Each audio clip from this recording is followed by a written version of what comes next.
राष्ट्रीय शैक्षिक अनुसंधान और प्रशिक्षण परिषद के केंद्रीय शैक्षिक प्रौद्योगिकी संस्थान द्वारा प्रस्तुत है विज्ञान शिक्षा पर आधारित ध्वनि कार्यक्रमों की श्रृंखला ज्ञान विज्ञान।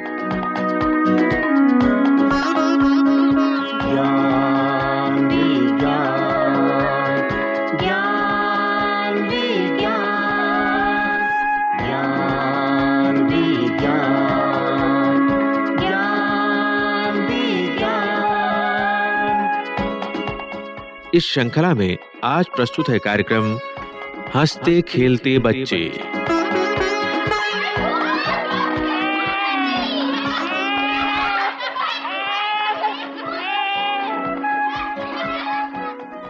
तनु छुट्टियों में माँ के साथ अपने नाना जी के पास आई हुई है। तनु के आने से उसके नाना जी तो एकदम छोटे बच्चे की तरह हो गए हैं। वैसे वो शहर के जाने माने डॉक्टर हैं, लेकिन अब रिटायर हो चुके हैं और सुबह शाम कुछ समय के लिए रोगियों को देखते हैं। तनु उनके साथ रोज सैर करने जाती है। आज भी वे सुबह सुबह सैर कर रहे हैं।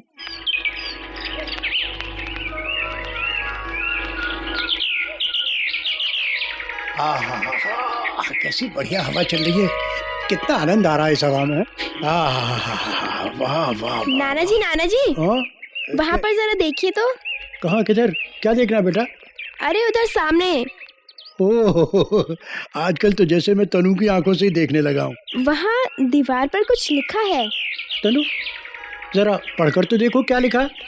नाना जी इस पर तो हंसते खेलते बच्चे का कितना सुंदर चित्र बना है। अरे बेटा वो तो मुझे भी दिखाई दे रहा है। और लिखा है बच्चों के स्वस्थ भविष्य के लिए उन्हें समय पर टीके लगवाएं। ठीक। पोलियो, तपेदिक, खसरा जैसे रोगों से बचाएं। बिल्कुल ठीक बेटा। और बेटा तनु तुम तो समझदार हो, समझ गई होगी कि ये बैनर किस लिए लगाया गया है। जी हाँ नाना जी, हर माता पिता को चाहिए कि अपने बच्चों को इन घातक रोगों से बचाने वाले टीके अवश्य लगवाएं। और और आज की कहानी क्यों ना आप इन रोगों से बचाने वाले टीकों के बारे में सुनाएं। ठीक है, पर पहले घर के अंदर तो चलो। जी चलिए।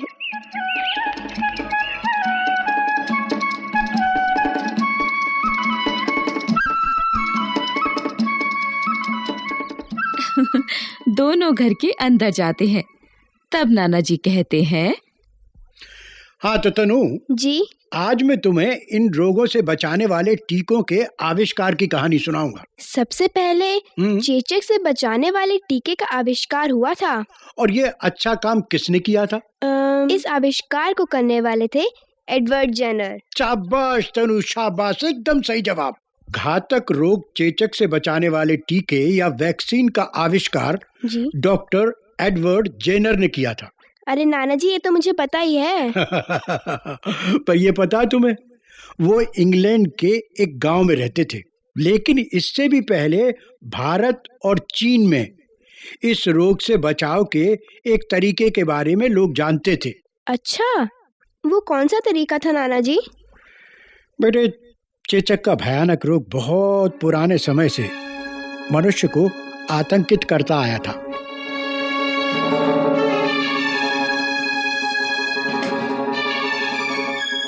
लेकिन अब चेचक से बचाव करने वाली वैक्सीन के आविष्कार ने इसे जड़ से समाप्त कर दिया।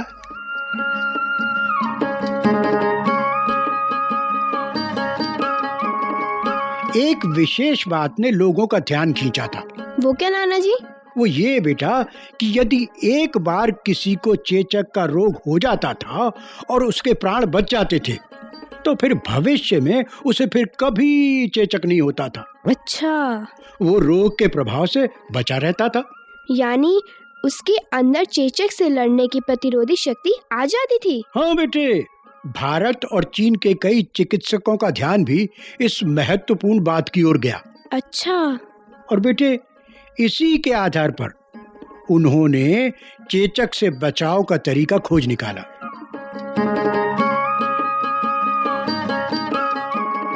क्या तरीका था नाना जी? चेचक होने पर रोगी के शरीर में दाने उभर आते थे। अच्छा। हाँ, इनमें एक प्रकार का द्रव भरा होता था। जी। जिन लोगों पर चेचक का हल्का प्रभाव होता, चिकित्सक उनके शरीर के दानों से द्रव निकाल लेते। अच्छा। और फिर उसे सुखाकर सुई द्वारा किसी स्वस्थ व्यक्ति की त्वचा में पहुंचा दिया जाता था। है? हाँ बेटा, और इससे उस मनुष्य को चेचक तो होती, लेकिन वो अपना भयानक रूप धारण नहीं करती थी। अच्छा। हाँ, तो बेटे समय के साथ चेचक से बचाव का ये उपाय एशिया के कई देशों में प्रचलित हो गया। अच्छा। और पता है क्या? सन 1718 में तुर्की में इंग्लैंड के राजदूत की पत्नी अपने देश इंग्लैंड जब तुर्की से वापस गईं, तो उन्होंने वहां इस एशियाई तरीके के बारे में बताया। अच्छा। और बेटा, इस प्रकार ये जानकारी एशिया से बाहर कई देशों में पहुंच गई। यानी चेचक से बचाव का उपाय ढूंढ लिया गया? ना, ऐसा भी नहीं था बेटा। तो फिर? कभी कभी इस तरीके से चेचक घातक रूप ले लेती थी। अच्छा। हाँ, और रोगी की हालत बिगड़ जाती थी। तो बेटा, आगे चलकर डॉक्टर जेनर ने इस समस्या का हल ढूंढ लिया। जी। डॉक्टरी की पढ़ाई करते समय उन्होंने चेचक के बारे में जानकारी ली। अच्छा। और बेटे, साथ ही चेचक से मिलते जुलते गौशीतला यानी काउपॉक्स के बारे में भी उन्हें पता चला। गौशीतला यानी काउपॉक्स, ये क्या होता है नाना जी? बेटा, गौशीतला एक ऐसा रोग है जो गाय के थनों को प्रभावित करता है। अच्छा। इस रोग से पीड़ित गाय का दूध निकालते समय ग्वाले इसके चंगुल में आ सकते हैं। जी। डॉक्टरी की पढ़ाई पूरी करने के बाद एडवर्ड जेनर ने गांव में ही एक दवाखाना खोल लिया। अच्छा।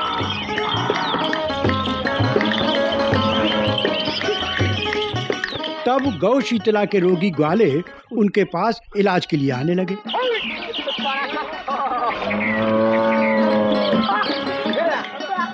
और बेटा, डॉक्टर जेनर ने पाया कि गौशीतला यानी काउपॉक्स और चेचक यानी स्मॉल पॉक्स के बीच एक गहरा संबंध है। जी। जिसे गौशीतला रोग हो जाता था, उसे फिर चेचक नहीं होती थी। ओह। इस संबंध में अपने अनुभव डॉक्टर जेनर एक डायरी में नोट करते रहे। बहुत खूब। हाँ बेटा, और उन्होंने देखा जिसे गौशीतला हो जाती थी, उसे अगर चेचक बचाव द्रव का इंजेक्शन दिया जाता, तब भी उस पर कोई बुरा असर नहीं होता था। इसके बाद उन्होंने क्या किया नाना जी? और बेटे, इसके बाद उन्होंने एक ऐतिहासिक प्रयोग किया। अच्छा। गौशीतला के दानों से द्रव निकालकर उन्होंने 8 साल के एक बालक जेम्स फिब्स की बाह में इंजेक्ट कर दिया। ओह। और बेटे, इस प्रयोग के लिए उन्होंने बच्चे के माँ बाप से पहले ही अनुमति ले ली थी। इसके बाद जेम्स फिब्स का क्या हुआ नाना जी? फिर बेटे, जेम्स को गौशीतला रोग हो गया। ओह। लेकिन वो जल्दी स्वस्थ भी हो गया। अरे वाह।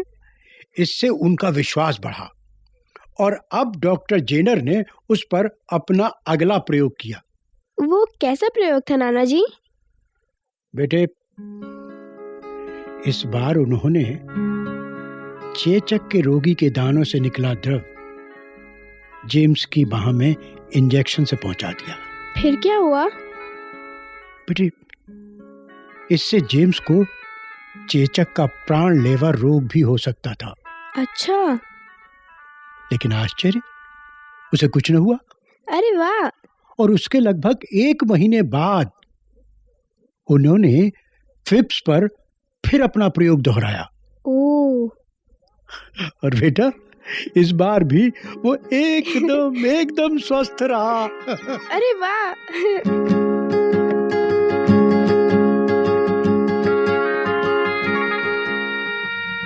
लेकिन नाना जी, डॉक्टर जेनर के मन में जेम्स फिब्स को लेकर चिंता तो अवश्य रही होगी। बेटा, बात ठीक है तुम्हारी, पर डॉक्टर जेनर को अपने प्रयोग की सफलता पर पूरा पूरा विश्वास था। और वो सफल हो भी गए थे। तो इस तरह डॉक्टर जेनर ने चेचक से बचाव करने वाले टीके का आविष्कार कर ही लिया। नहीं बेटा, ना, एकदम ऐसा नहीं हुआ। तो फिर?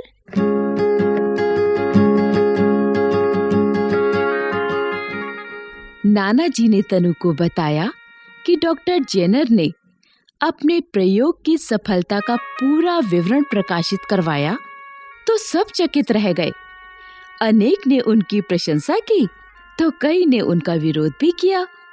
नए प्रयोगों के साथ कभी-कभी ऐसा भी होता है। लेकिन बाद में तो लोगों को डॉक्टर जेनर के महान आविष्कार का महत्व मानना ही पड़ा। वो तो मानना ही था बेटा। और बेटे, इस तरह आविष्कार हुआ चेचक से बचाव करने वाले टीके का। अच्छा, समझ गई ना? जी। और डॉक्टर जेनर ने इसे वैक्सीन नाम दिया। अच्छा, वैक्सीन? हाँ बेटा, और इसका कारण भी रोचक था। अरे भला इसमें रोचकता की क्या बात थी? सुनो तो सही बेटा, सुनो। लैटिन भाषा का एक शब्द है वैका, उसका अर्थ है गाय। गौ शीतला के दानों के द्रव से बने होने के कारण ही इस प्रकार के टीके को ये नाम मिला। ठीक है, लेकिन नाना जी, हमारे घर के बाहर लगी बैनर पर तो कई बीमारियों के नाम लिखे हैं। उनके लिए टीकों का आविष्कार कब हुआ? देखो बेटा, 18वीं शताब्दी में दो वैज्ञानिकों ने एक महत्वपूर्ण सिद्धांत प्रस्तुत किया था। वो कौन थे नाना जी? बेटे, वो थे फ्रांस के रसायन विज्ञानी लुई पाश्चर तथा जर्मनी के डॉक्टर रॉबर्ट कॉक। अच्छा। डॉक्टर कॉक ने प्रयोगों से पता लगाया कि कुछ घातक रोग कुछ सूक्ष्म जीवाणुओं के कारण होते हैं। जी बेटी तनु जी। इस खोज के लिए डॉक्टर रॉबर्ट कॉक को उनके साथी पॉल इनरिक और उनके छात्र एमिल फॉन बेरिंग के साथ 1909 का चिकित्सा विज्ञान का नोबेल पुरस्कार दिया गया। और उसके बाद क्या हुआ? और उसके बाद बेटा 1955 में जोन साक ने एक अलग तरीके की खाने वाली वैक्सीन का आविष्कार किया। अच्छा, वही खाने वाली पोलियो की बूंदें? हाँ बेटा, पोलियो की बीमारी की रोकथाम में विश्व भर से इसके उत्साहवर्धक परिणाम मिले। और बेटे, ऐसे ही सफल प्रयासों से बीसीजी वैक्सीन तपेदिक के लिए बनी। अच्छा। और अब तो एक साथ 3-3 बीमारियों के लिए एक वैक्सीन से काम चल जाता है। अच्छा। हाँ बेटा। वो कौन सी वैक्सीन है नाना जी? देखो बेटा, डीपीटी वैक्सीन डिप्थीरिया यानी गल घोटू, काली खांसी और टिटनेस 3 बीमारियों के लिए है। जी। और बेटे इसी प्रकार एमएमआर वैक्सीन मिजल्स यानी खसरा, मम्स और रूबेला 3 बीमारियों से बचाने के लिए है। जी। अब तो हेपेटाइटिस ए और हेपेटाइटिस बी और इन्फ्लुएंजा वायरस से बचाव के लिए भी वैक्सीन के टीके लगाए जाते हैं बेटे। अच्छा।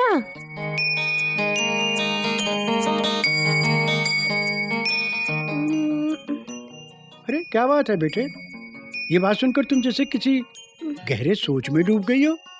नाना जी, हाँ, मैं सोच रही थी क्या मैं भी आपकी तरह एक दिन डॉक्टर बन सकूंगी? बन सकूंगी? तनु, तुम तो अपने नाना से भी बड़ी डॉक्टर बनोगी, बड़ी अच्छी। देख लेना बेटा, ये मेरा आशीर्वाद है। सच नाना जी? एकदम।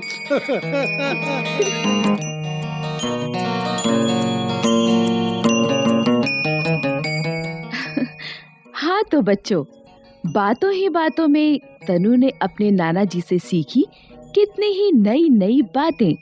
क्यों, तुमने भी सीखी ना? तो भाई इसके बारे में अपने साथियों से भी चर्चा करना। बच्चों, आज का ये कार्यक्रम डॉक्टर यतीश अग्रवाल की चिकित्सा विज्ञान की कहानियां नामक पुस्तक से ली गई एक कहानी पर आधारित है।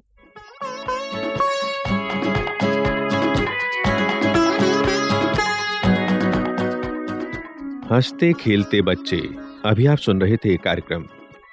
विषय संयोजन डॉक्टर जितेंद्र सिंह, आलेख देवेंद्र कुमार, निर्माण संचालन प्रभुदयाल खट्टर, कलाकार जैमिनी कुमार, सतीश कक्कड़, नीतू झांझी और मिताली, तकनीकी निर्देशन पुष्पलता कुमार, निर्माण सहयोग दाऊदयाल चतुर्वेदी तथा निर्माण एवं प्रस्तुति वंदना अरिमर्दन।